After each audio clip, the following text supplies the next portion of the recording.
Penye wamepasua taya na waishi kwa kisa miaka yote na kusoma. Ndio unakuta wewe kwa nyumba. Sasa hivi watu wanajua matilite. Wewe pato unajua duka fulani ndio inauza mafuta. Bwana sifiwe. Watu wanajua kuna tilite. Utaweka pale nje, jioni unatumia. Wewe pato unauza mafuta taifa. Watu wanajua mitungi za gas.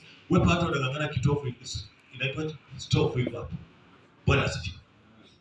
Kile kitu unatakana kuelewa, elewa umechelewa. Bwana sifiwe. Amen.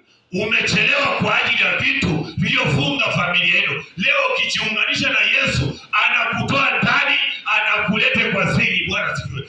Ukiwa ndani ya siri, unakundua ni kwa nini jirani jina lipatikana.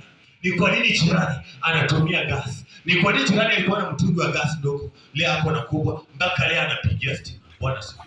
Ni kwa nini fulani yako na fridge. Uona watu kuona fridge ya Coca-Cola kwa duka, lakini haujui kuna fridge itakana hifadhi chakula kwa nyumba. Bwana sifiwe.